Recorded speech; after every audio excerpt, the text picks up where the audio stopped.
그 햇살콩 작가의 하나님의 때라는 책에 나오는 묵상입니다. 내 사랑아, 나 또한 사랑하는 내 자녀가 나를 온전히 신뢰하며 따르기를 원한단다. 내 인생은 도화지란다. 그리고 그 위에 그림을 그리는 이는 바로 나야. 나는 내 도화지 위에 세상에서 단 하나뿐인 아주 멋진 그림을 그릴 거야. 그런데 생각해보렴. 내가 스케치부터 시작하려고 붓을 들었는데 하얀 도화지 위에 이미 다른 그림들이 가득 그려져 있다면 어떨까? 도화지는 한 장뿐인데 네 생각, 네 걱정, 네 계획이 도화지 위에 그림을 잔뜩 그려놨구나. 내 사랑아, 내가 그리고 싶은 그림을 그리기 위해서는 하얀 도화지가 필요하단다.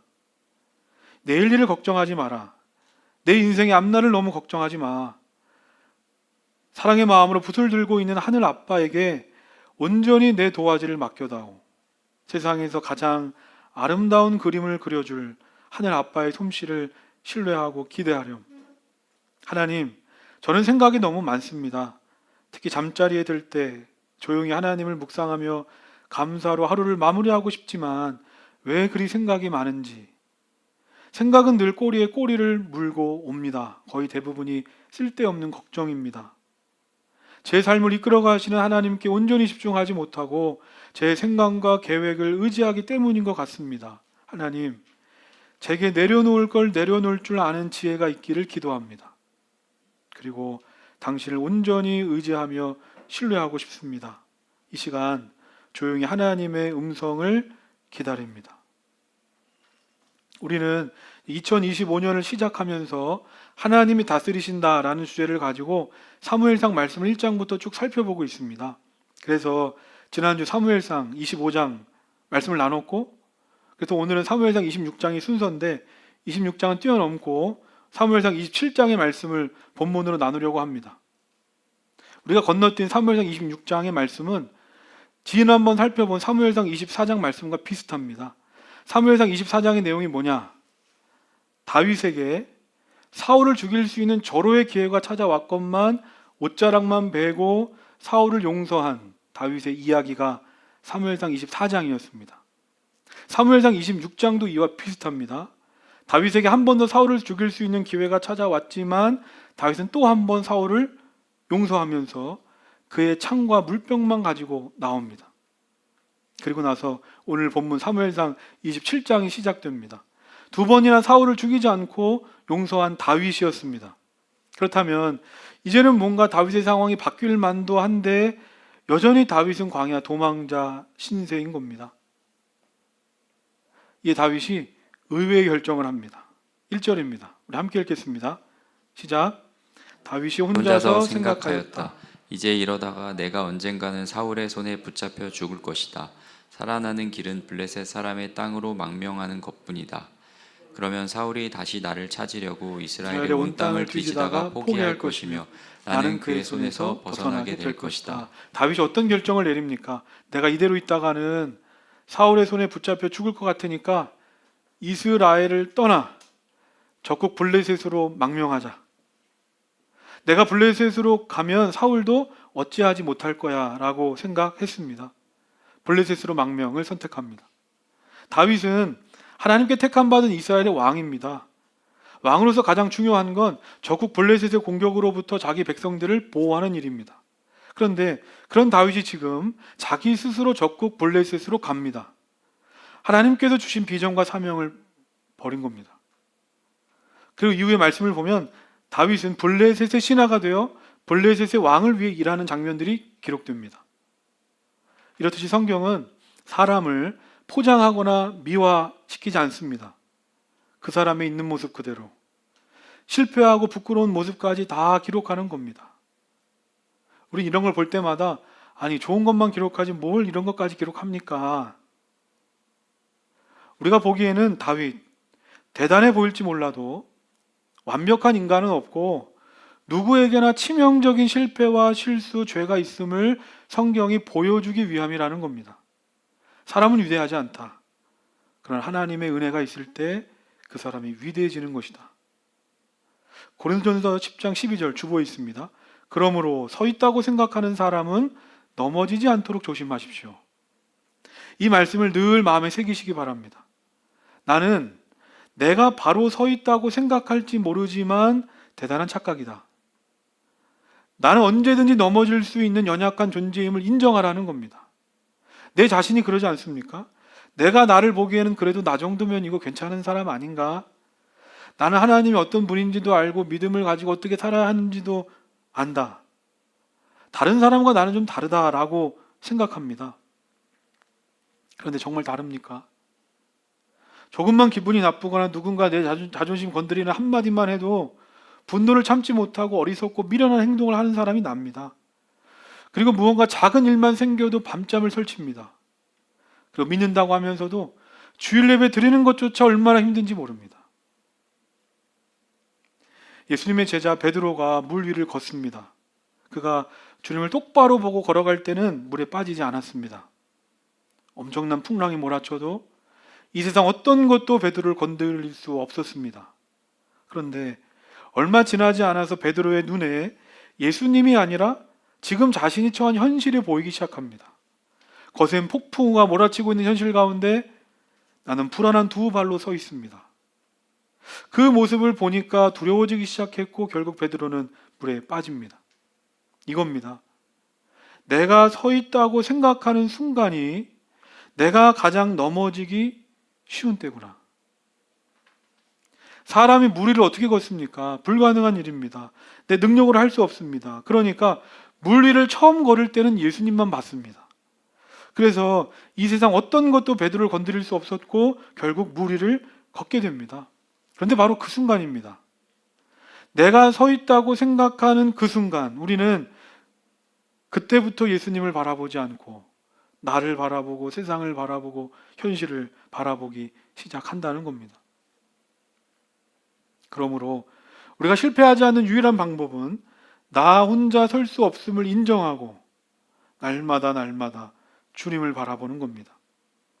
지난주에 그 이미지 카드를 가지고 나눔을 했는데 어떤 청년이 이렇게 말했습니다. 하나님은 등대와 같으신 분이다. 하나님은 등대와 같으신 분이다. 등대에게는 어둡고 깜깜한 것은 상관없습니다. 왜냐하면 등대에서 그 모든 어둠을 밝힐 빛이 나오기 때문입니다. 마찬가지입니다. 내 상황이나 환경은 중요하지 않습니다. 언제나 어디서나 내가 하나님을 바라보면 하나님께서는 인생의 거친 풍랑 가운데에서도 내가 가야 할 길을 밝히 보여주시기 때문입니다. 그런데 오늘 말씀 속의 다윗은 왜 하나님이 아니라 블레셋으로 피하는 길을 선택합니까? 1절 말씀 다시 보면 제가 읽겠습니다. 다윗이 혼자서 생각하였다. 이제 이러다가 내가 언젠가는 사울의 손에 붙잡혀 죽을 것이다. 1절 말씀 어떻게 시작됩니까? 다윗이 혼자서 생각하였다. 다윗이 혼자서 생각하였다. 이제 이러다가 내가 언젠가는 사울의 손에 붙잡혀 죽을 것이다. 이 말씀 그대로입니다. 성경은 지금 다윗이 자신의 생각, 자신의 판단을 기준으로 결정했음을 보여줍니다. 아니, 자신의 뜻보다 하나님의 뜻을 앞세우며 원수 사울을 죽이지 않고 용서했던 사람이 다윗인데 블레셋 망명이라는 이 엄청난 중요한 결정을 앞두고 왜 다윗은 기도하지 않았을까? 한편으로 이런 다윗이 이해가 됩니다. 우리는 성경으로 매주 한 장 한 장씩 말씀을 살펴보고 있어서 이 다윗의 스토리가 그냥 뭐 별것 안 되는 시간일지 모릅니다. 그렇게 보입니다. 하지만 학자들은 이때가 다윗이 광야 도망자 생활을 시작한 지 8년차 되는 때라고 말합니다. 개척하고 2년 3년도 아주 보통 일이 아니었는데 자그마치 8년입니다. 8년. 8년 동안 언제 사울이 나를 잡으러 올지 모른다 하는 생각에 다윗은 하루도 잠을 편치 못 잤고 끊임없는 불안, 염려, 두려움 속에 쫓기는 삶을 8년 살아왔습니다. 뿐만 아니라 그렇게 힘들고 고통스러운 와중에도 하나님의 말씀을 지켜야지 생각하며 2번이나 사울을 용서했습니다. 정말 믿음 안에서 대단히 어려운 결정을 내린 겁니다.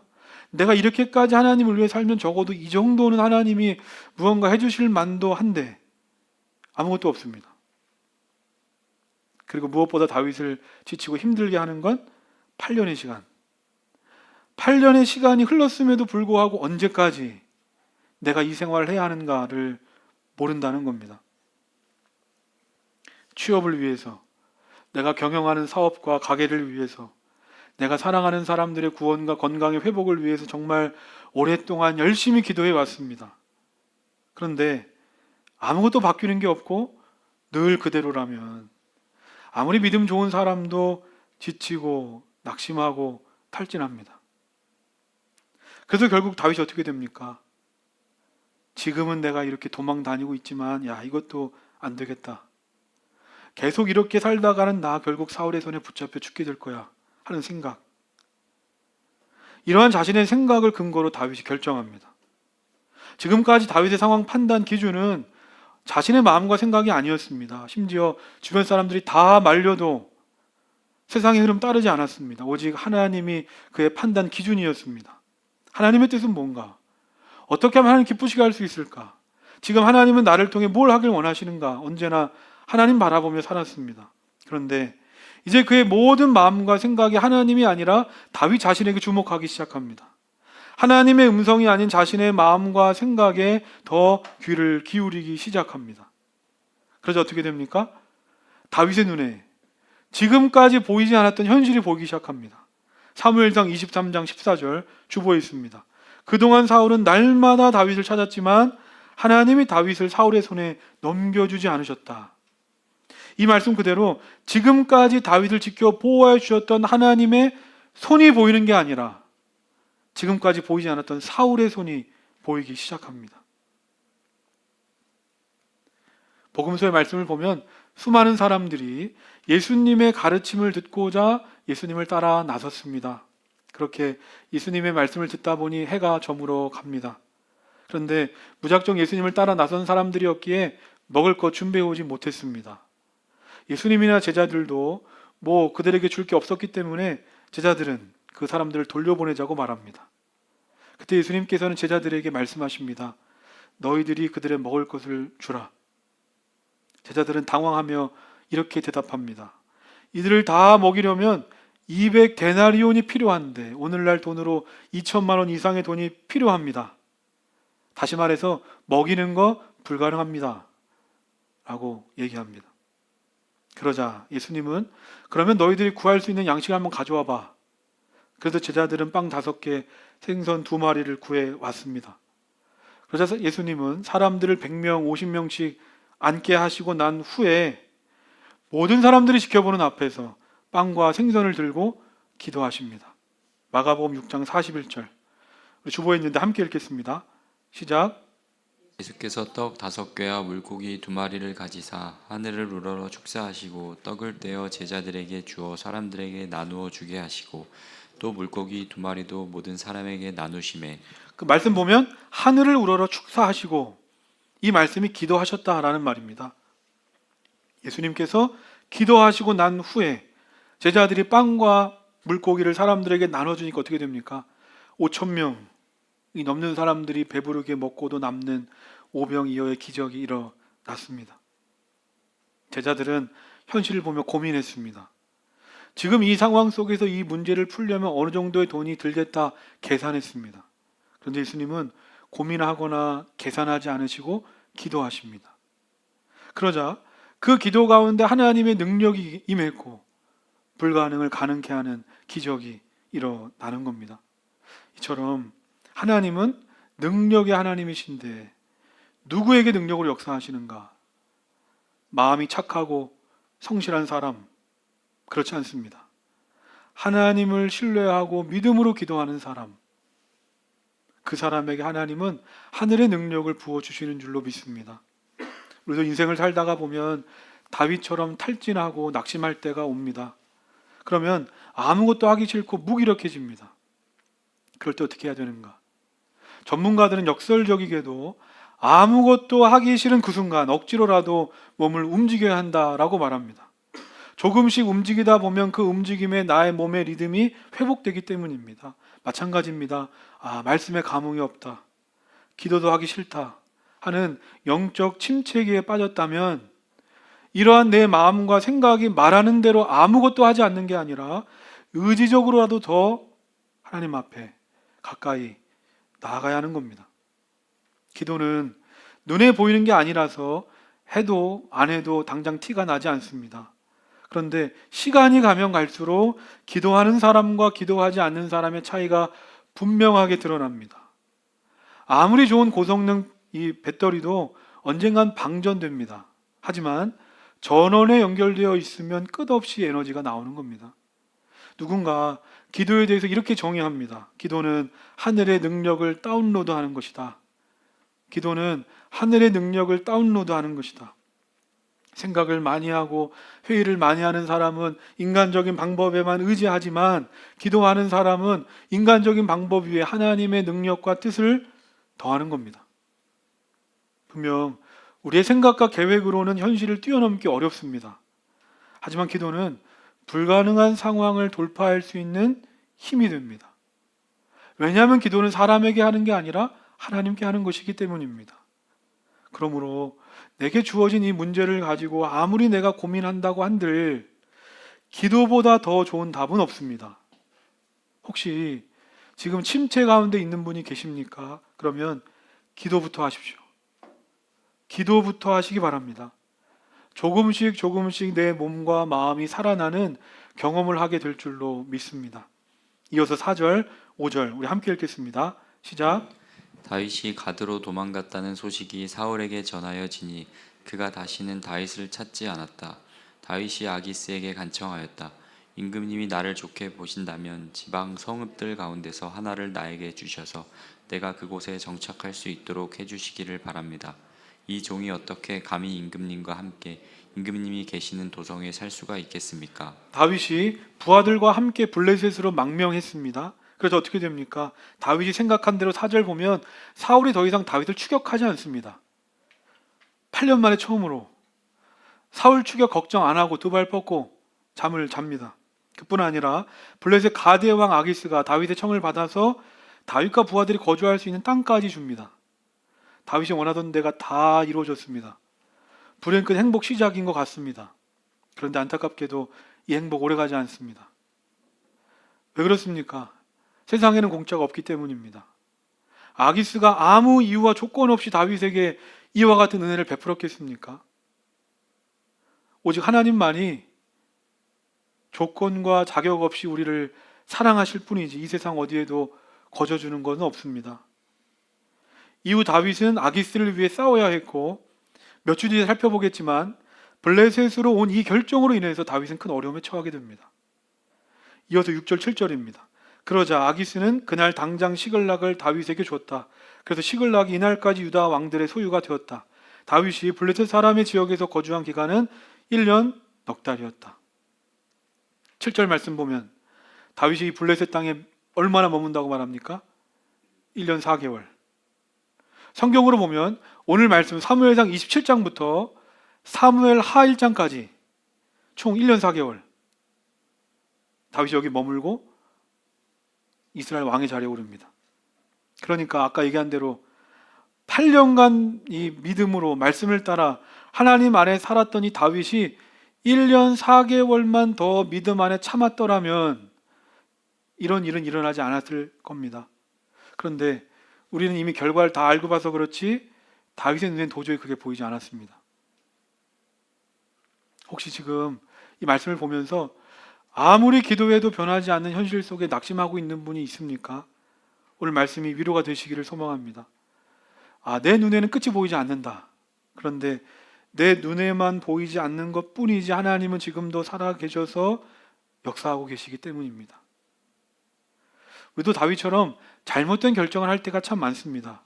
그런데 우리가 기억해야 되는 건 하나님은 이러한 우리의 잘못과 부족한 것까지도 하나 버리지 않으시고 결국에 이 모든 것을 선으로 바꾸시는 하나님이시라는 겁니다. 다윗이 아기스 왕에게 자기들이 거주할 성을 요청했고 6절 보면 아기스는 시글락이란 땅을 줍니다. 시글락.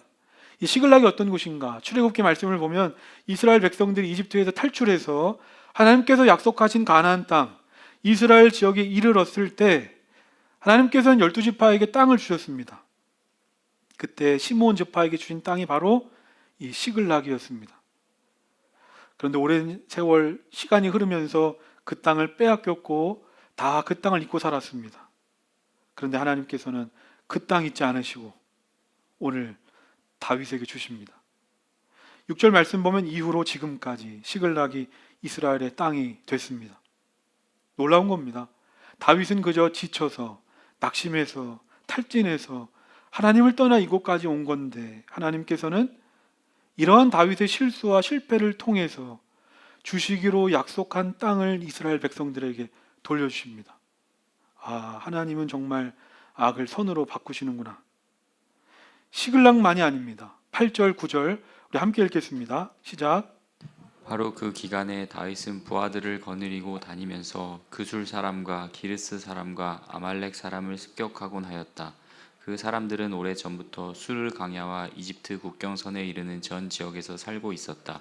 다윗은 그들이 사는 지역을 칠 때에는 남녀를 가리지 않고 한 사람도 살려두지 않고 양과 소와 나귀와 낙타와 옷을 약탈하였다. 약탈물을 가지고 아기스에게로 돌아가면 시글락에 정착하여 살게 된 다윗과 부하들이 그 자신들에게 땅을 주니 아기스 왕의 눈치도 보이고 또한 자기들의 생계를 위해서 전쟁을 벌입니다. 그런데 이때 다윗은 거짓 보고를 합니다. 아기스 왕에게는 나는 지금 내 동족 이스라엘을 공격하러 가는 겁니다 라고 하면서 실제로는 8절 말씀에 나오는 이스라엘의 적대적인 부족 국가들 그슬, 기르스, 아말렉 사람들을 공격하고 그들을 무찌릅니다. 다윗이 하나님의 백성들을 괴롭히는 세력을 응징하려고 이곳에 온 게 아닙니다. 근데 성경은 분명하게 기록합니다.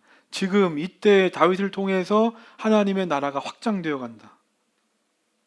우리 중 누구도 오늘 말씀 속에 다윗의 행동을 쉽게 비난할 수 없습니다. 오히려 그럴 수밖에 없겠다. 다윗을 이해하게 됩니다. 누가 이런 상황 속에서 탈진하지 않겠습니까? 이처럼 우리는 어쩔 수 없다고, 그럴 수밖에 없다고 이성적이고 합리적인 주장을 하며 하나님을 쉽게 포기합니다. 힘들고 어려우면 너무나도 쉽게 하나님의 손을 놓습니다. 그런데 놀라운 건 우린 이렇게 하나님의 손을 놓는다 할지라도 하나님은 우리의 손을 놓지 않으신다. 어떠한 상황 속에서도 단 한 번도 하나님은 우리의 손을 놓지 않으신다는 겁니다. 우리는 쉽게 지칩니다. 화가 나기도 하고 억울하기도 하면 믿음을 포기합니다. 그럴 만한 여러 가지 변명들이 있습니다. 그래서 그럴 때면 하나님의 말씀보다 내 마음과 생각이 주는 소리에 따라갑니다. 그런데 하나님은 이런 우리를 포기하지 않으시고 이러한 우리의 부족하고 연약하고 안타까운 것들조차 다 손으로 바꾸신다는 겁니다. 신앙 여정 속에서 우리는 실수할 때가 많습니다. 하지만 중요한 건 그러한 실수와 실패 가운데에서도 하나님이 나와 함께 하신다는 것을 믿음으로 다시 일어나 하나님을 향해 방향을 잡고 한 걸음 한 걸음 넘어지더라도 우리는 걸어가는 겁니다. 그러므로 성경은 우리에게 말합니다. 히브리서 3장 1절입니다. 그러므로 하늘의 부르심을 함께 받은 거룩한 형제자매 여러분, 우리가 고백하는 신앙의 사도요 대제사장이신 예수를 깊이 생각하십시오. 우리에게 무엇을 생각하라고 말합니까? 네 생각을 생각하라, 상황과 환경을 생각하라, 그렇지 않습니다. 예수님을 깊이 생각하십시오. 예수님을 깊이 생각하십시오. 많은 생각들이 우리 삶을 혼란스럽게 하지만 예수님을 생각하고 예수님을 쫓아 살아갈 때 우리 삶을 흔들리지 않고 견고하게 세워지는 겁니다. 말씀을 정리하면서 우리가 보는 성경은 약속의 책입니다. 이러한 하나님의 약속을 믿는 게 바로 믿음입니다. 그러므로 우리는 하나님의 약속을 믿고 바라볼 때 소망이 생깁니다. 일반적으로 이 약속을 프라미스라는 영어 단어로 많이 사용하는데 성경에서는 이 약속을 설명할 때 언약, 영어로 커버넌트 단어를 사용합니다. 언약은 약속과는 의미가 좀 다릅니다. 약속은 언제나 쌍방간 맺습니다. 그런데 이 언약은 쌍방간의 약속 형태를 취하긴 하지만 사실은 하나님께서 일방적으로 맺으신 약속입니다. 그래서 그 언약 안에 들어가면 인간의 연약함과 실수가 있음에도 불구하고 하나님은 당신이 맺은 약속을 파기하지 않으시고 그 약속을 이루어내십니다. 이것이 커버넌트입니다. 하나님께서 우리 인간과 맺으신 언약입니다.